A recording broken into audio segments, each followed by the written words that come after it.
starting to sort of weaponize capitalism against the American people and has found a way to start putting pressure on companies to do things that don't make sense. Again, President Biden is vetoing some controversial but important legislation, right, Hannah?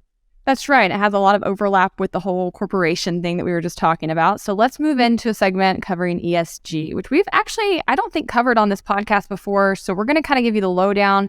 Essentially, there was a piece of legislation that was recently passed. This is according to reporting from Reuters, and they say a Republican bill to prevent pension fund managers from basing investment decisions on factors like climate change cleared Congress on Wednesday, setting up a confrontation with President Joe Biden, who is expected to veto the measure. The U.S. Senate voted 50-46 to adopt a resolution to overturn a Labor Department rule, making it easier for fund managers to consider environmental, social, and corporate governance, better known as ESG, issues for investments and shareholder rights decisions. You had two Democratic senators, Joe Manchin and John Tester, who voted with Republicans to pass it, and the White House has said that Biden will veto it, which will be his first veto. Republicans claim the rule, which covers plans that collectively invest $12 trillion on behalf of 150 million Americans, would politicize investing by allowing plan managers to pursue liberal causes, which they say would hurt performance.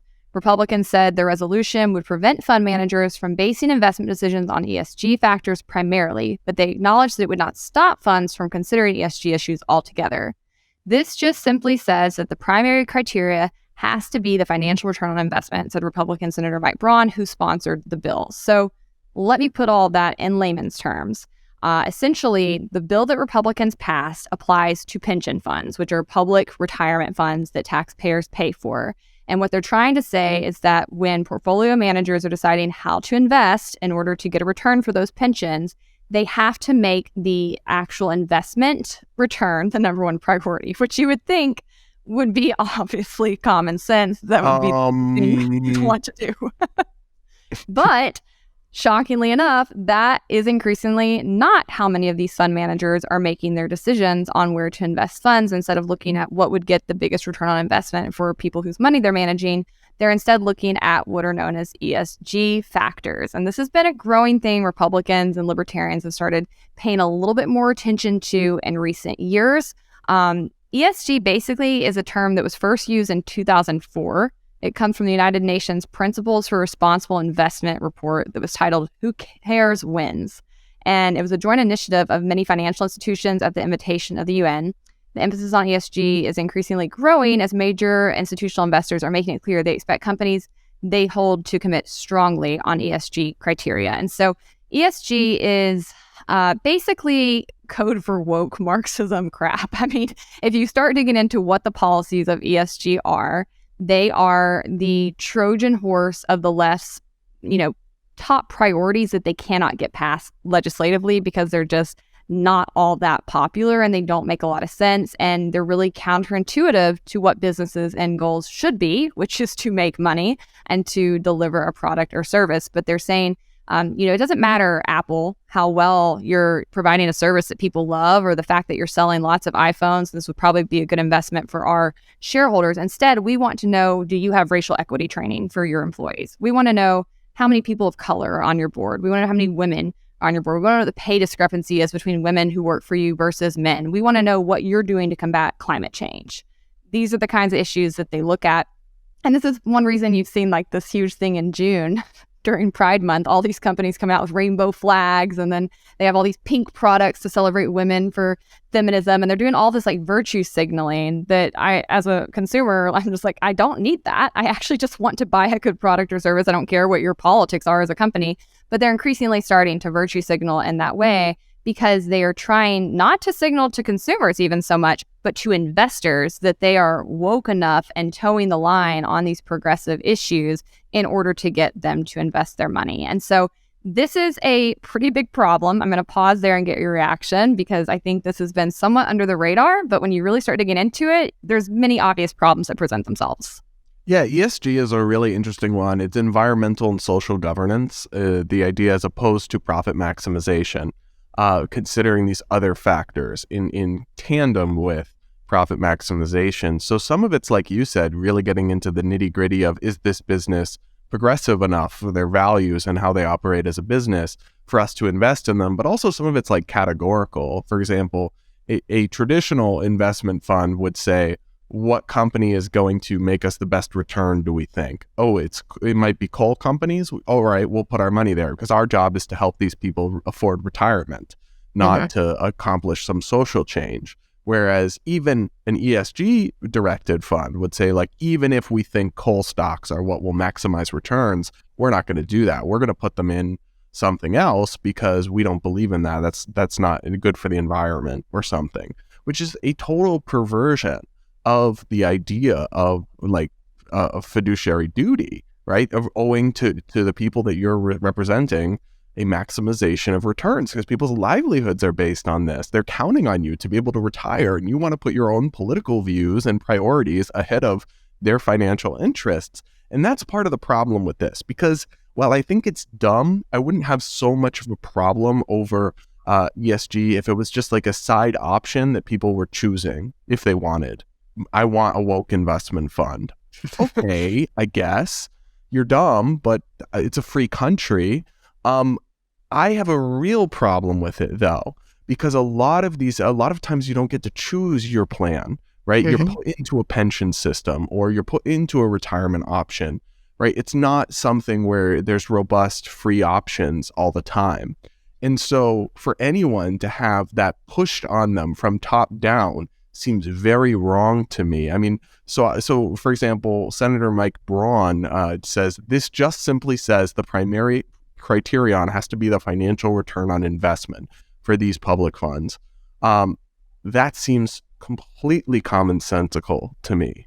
Right. To be clear, they're not saying in this bill that investment funds can't take ESG into account. They're just saying that that should be secondary. And I want to roll this clip briefly by Speaker Kevin McCarthy, who actually spoke to how this is impacting everyday Americans, because you're absolutely correct. Those 150 million Americans who have public pension funds, they don't get a lot of say even in who manages their fund. And that's sometimes true in the private market too. I know at one previous employer, I had to have my 401k through Vanguard, and I had, limited options for mutual funds I could invest in. And I didn't have a whole lot to say past that, how my money was getting invested. I didn't even know how they were making decisions, but likely Vanguard and BlackRock and some of these big companies are notorious for prioritizing ESG over returns. And so who ultimately is hurt are people who are trying to, yet again, do the right thing, invest in their retirements, and are getting sidelined for a progressive agenda. So let's roll this clip from Kevin. He wants to impose his left-leaning activist views on companies and investors of how they have to choose their investments, not based upon the return of the investment, not based upon the best place to put your money. And that is only going to harm. People are going to have to work longer, have less money. And then when you look at his budget, he wants to tax any money you have, even when you haven't seen the return yet. So he's referencing there Biden's original Labor Department rule that this legislation is overturning, and that original rule would have let these funds prioritize ESG. And I agree with you, because this isn't completely free choice. People shouldn't be allowed to do this with your money top down. So I have a feeling that the fact that, honestly, that a couple Democrats even voted for it, John Tester and Joe Manchin, because it couldn't have got through the Senate with just Republican support, that says something. Like Joe Manchin, okay, maybe, but John Tester, moderate, but like, why would he be breaking with them on this? There's no real political reason for him to do that. It's got to be that like normal Democrats even don't want their investment funds doing this. Right. Well, when you think about people saying, I'm never going to get to retire because of capitalism, I'm going to have to work so much longer. No, you're going to have to work longer and not get to retire because this kind of thing. Biden's going to veto this, to be clear. And so this is going to be ongoingly how people are making their investment decisions with your retirement accounts. And I think that it really shows not only that he is putting, I think, his agenda over the interest of the people, but I think it shows you a bigger problem, which is that this is pretty much how Democrats have decided to get their wins. They have failed to get their wins in the courts. They've been getting their butts handed to them in the court system for the past couple of decades. They did not have a strategy. Republicans had a very smart strategy to take over the courts in the 80s, and they've done it. And so the litigation strategy is dried up for Democrats to get their political wins, which had been really what they had leaned on very, very heavily since the 1960s. They've never been good at passing legislation, to be quite clear. They know that they don't really have the ability to pass these things through Congress. So now they're doing this thing where they're starting to sort of weaponize capitalism against the American people and found a way to start putting pressure on companies to do things that don't make sense. Again, the reason they can't pass a lot of their climate change agenda is because it's absolute nonsense. It isn't even actually about the climate half the time. It's much more about progressive economic policies and taking control of the economy. And since they couldn't pass it legislatively, now they're basically trying to find this loophole to push companies to do the things they wanted them to do anyways, because they're, using their wokeism against them. And I think that ultimately that is a really big problem, and it's going to be hard for us to get a hold of, right? Because it's not something that we can come in and overturn. It's not even necessarily something we can sue against. It's something where we're going to have to match that public pressure on companies in the reverse so that they are not inclined to increasingly follow this agenda and start basically using their money and power as big companies to push the progressive agenda on the rest of the country. So that's the bigger picture to it. And I think ultimately we're already starting to see some of this where companies are getting so politicized, and you see Republicans starting to turn on companies because Republicans always felt like big business was kind of their friends. And then when somebody like Disney starts pushing a lot more of left-wing ideology, Republicans are aghast and they're upset and they're wanting to find ways to attack Disney, like Ron DeSantis in Florida recently has tried to do. And then you see in Texas, they are kind of doing the reverse, where they're starting to go after companies like JP Morgan who won't loan money or get in bed with fossil fuels. And so they're saying that's a lot of our industry here in Texas. You don't support that industry, we're going to go after you.